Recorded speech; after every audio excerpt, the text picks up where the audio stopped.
So bottom line, as we've already figured out, Brian Mcknight pretty much ain't shit. Unfiltered. Thank you for joining your girl again. I am so happy you're back, guys. To all our new family members up in here, click a like, click a subscribe for your girl. Let's grow together and blow this channel up. This is our channel. You guys are getting me together. We are getting other people together. I just love the vibes. Let's get going because, guys, Brian Mcknight officially entered the Deadbeat Hall of Fame. I'm telling you. Listen, if you did not watch my previous video, remembering Nico and talking about this whole family drama, I don't know where I'm gonna put it, but go watch the video. But now, guys, can you believe? Not only did he skip out on remembering his son, on calling his children right after the news hit that his son has passed. No. Instead, he chose to actually stir up even more drama by calling his brother Claude. I don't know if you remember in my video, he did a message in the car remembering his nephew, and he briefly talked about his wish of staying out of the mess, but acknowledging the mess as well. I thought he did it beautifully. The only thing I didn't really like is that he did it while driving or whatever, and I was like, sir, have some respect. Stand on the side of the road. But the message was so beautiful, I didn't get on his ass. I left it alone. Can you believe that he is blaming the brother instead of remembering his son and making it all about that? So he refuses to go to the burial. He has this whole memorial with his new family and his kids, as he calls them, but didn't call his family, and they lost their sibling. Now, where in life or in hell, on earth or in heaven, did you hear of such a thing? Let me tell you this, because there was one subscriber, Unfiltered, as we all are, she was getting me together saying, listen, because I went off in that video. Again, if you didn't watch it, I got on his ass. But then she told me, whatever you wish for somebody will come back on you, something like that, she said. And it was one of the first comments. And I've been on YouTube for 6 months, things like that still get to me sometimes. I'm like, but when you dish it, you got to take it. So I reflected. I was like, that is true. It can come back on me. So I immediately in the comment was like, Lord, forgive me. But after I watched my own video a couple of times and I see the things that I've seen lately, I am so happy I made the video. I'm telling you, dear sweetheart, my subscriber, I don't care. I am fed up with this man. I used to feel bad for you that you didn't win a Grammy. You were nominated for the Grammy, but you never won any. And I thought you had such an angelic voice. You deserve one. But everything was aligned already. Grammy who? Real fathers don't abandon their kids. Real fathers don't run from their kids. But you still want to let the people know the last thing in your message, for the people that understand and don't believe in the... What is there not to believe? You are showing it. What is there not to believe? Did you call them? No. Okay. Done. Case closed. So in order for me to kind of digest this diabolical behavior, this is what I told myself. I said, the one thing that can make this whole thing sit with me is me saying that he's possessed by some sort of spirit or demon. Yes, I said it. Yes. Please don't get me to get in the comments. Please. I think he is brainwashed. I cannot believe that you have a whole family for years. So this is not you had the kids 6 months and then you left the mother's life and, you haven't seen the kids for 14 years and then you... This is not that. You have been with these kids. You were even on the Ebony magazine. Ebony, whole family. And if you talk to this man, it's like they are erased. Now, I saw this clip of this woman. It was a white woman. She asked herself a certain question. And while I was looking at this clip on TikTok, I was like, this is a very good question, miss. Because I asked myself the same thing a couple of times before. And I said, this could be very good for this video because I think this pertains this diabolical man, Brian Mcknight, as well. We have a question for some, specifically the black men who choose to date white women, because that is where I have seen it the most. But I was about to go into the store, right? There was a black man there. He was with a white woman. You could tell they were together. Okay. As I'm getting ready to come into the establishment, I'm right behind him. He holds the door for me. I said, thank you. He said, oh, you're very welcome. Okay. There was a black lady right behind me. He let that door go and slam in her face. And I looked, and I even said to him, I said, oh, that was very rude. And he said, what happened? I held the door for you. I said, yes, you did. I said, but why did you let it slam in her face? And he just kind of smirked and walked off. I have noticed that a lot of black men that specifically date white women like to treat black women horribly. And I will never understand that shit. I do not give a damn who you choose to date. You can date whatever fucking race of people you want to date. I don't give a damn. But why must you treat black women so horribly when you choose to date outside of your race? And I have seen this more than once, so don't tell me that was just him, because it's not. I have witnessed it, that when a black man chooses to date another race, he chooses to treat black women like trash. And that's the most ignorant shit I have ever seen in my life. I will never understand that. You have a right. You can have your preference. You can date whoever the fuck you want to date. This is a free country. Nobody said that. You can love whoever you want to love, but why must you just treat black women horribly when you choose to do that?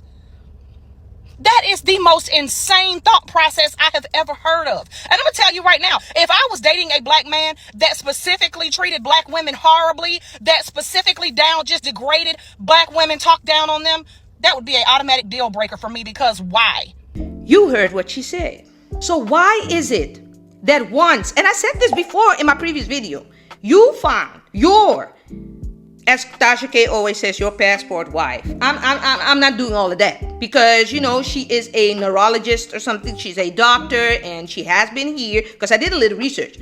Because I am going to be honest, I was trying to dig up something about this woman, because I cannot stand her as well. Because even though Brian said that she is trying to keep the family together, I don't believe it, because he's brainwashed, so he doesn't know what she does. But why is it that once you date outside of your race, some men have a feeling that nothing else exists anymore? Why can't we just love on our own people?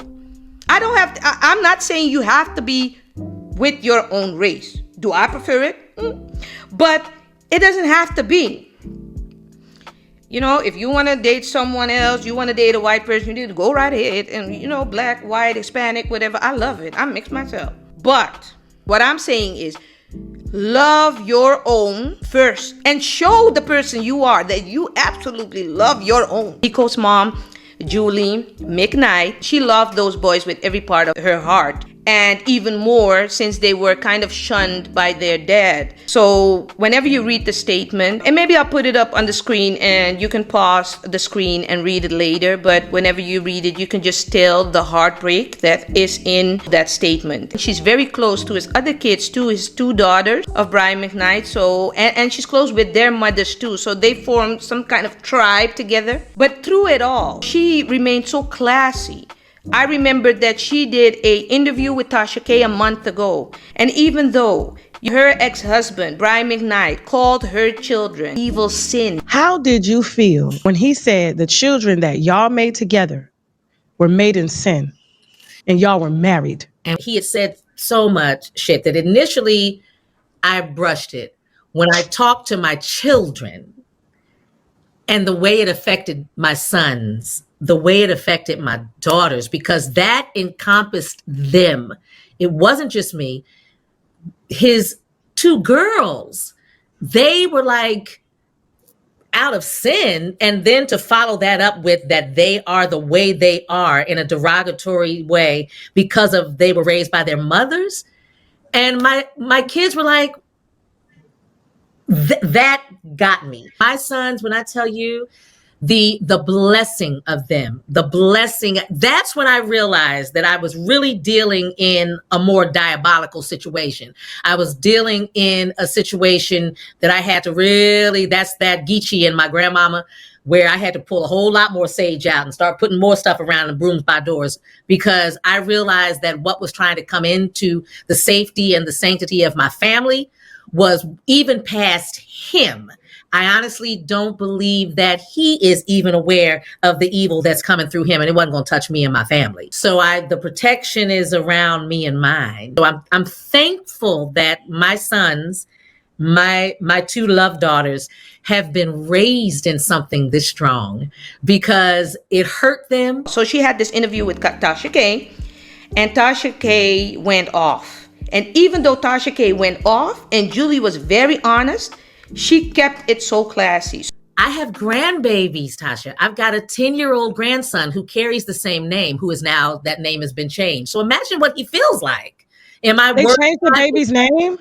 Well, their grandfather changed, when he changed his name to the new son's name, my grandson was affected by that. And I've got a 6-year-old and a buck wild 2-year-old granddaughter. And I have to always be aware of the fact that I am their grandparent. Significantly, at this point, they do not have a paternal grandfather. He is removed. Oh my God. The contact is not there. Ooh, you're gonna get it. You're gonna get it. To change your own name, sir, so that your grandchildren from your firstborn don't have your name anymore and are not entitled on your will is a new level which I've never seen. And I've seen some devilish people, but this, sir, is a new level. This is not going to end well, sir. And the more I look at you too, I'm like, ooh. So let's watch what Mr. Lucifer had to say to his deceased son. Big thanks to Claude Mcknight's tasteless and self-aggrandizing announcement on TikTok that frankly was not his to make. In my opinion, he inserted himself and used Niko'S death as an opportunity instead of letting him pass with respect and dignity. It has instead turned into a circus, a mockery of a life now lost, making this tragedy into a reality show type drama. While that was unfolding, my family and I flew home to Maui and had a private memorial remembering him and all the good times. The last time he and I spoke, we offered him all the help we could provide. We had the #1 oncologist on deck for him and a team of specialists on standby with private care in our home. He and his mother declined. The door of communication was open and remained open until his death. To the self-proclaimed mama bear, may God have mercy on your soul for not allowing him to accept that help and not allowing him to use that line of communication. There is great comfort in knowing God knows the truth and the totality of the whole story. I am truly thankful for the immense peace God has given me, and I've left everything in his hands. I have a clear conscience. The only judgment that matters is God's. My wife, our children, and I are eternally thankful to Almighty God that the suffering has come to an end and grateful for all of your condolences. Thanks to those of you who have known the truth from the beginning and haven't let untruths, half-truths, or slander prejudice your opinion. You have to take a dig at the mom. You have to take a dig at your brother in the same video as you remembering your son. Do not take us up for a fool. Do not. Not here on this channel. Guys, my head. So Brian, let me tell you this. Mr. Brian Mcknight, aka Lucifer. You are not only going to miss a funeral or the burial, but you are missing out on a human moment. But I'm glad you're keeping the same energy, because we are going to cancel you, and your doctor wife, I'm sure she can take care of you. You can go to all the yachts or whatever. What is your net worth? 10 million, I saw. Now, while your son was fighting for his life, you are fighting to protect your ego. And for that, you're going to get a hard lesson. I already told you this. And there's no coming back from it. It already happened. But to Niko, again, my love, rest in peace. And to you, Brian, I hope your legacy is not remembered by all the great songs you made, but by the silence you chose. Sit in it. Rest in peace, Niko. We love you, and we'll go up for you, your brothers, your sister, your mother, every chance we get. Thank you so much for putting up with my explosiveness. I promise you the next video will be a little bit more funny, maybe educational. We'll see. I'ma surprise you. Leave your comments down below, guys. What do you think of this diabolical situation? Do you think this is crazy? Do you still support Brian? Because if you support him in this Unfiltered fam, I don't know what your position is, but leave it in the comments below and tell me what you think of this video. Love, the ones close to you. Let that be a message for all of us. See you in the next video, guys. Peace.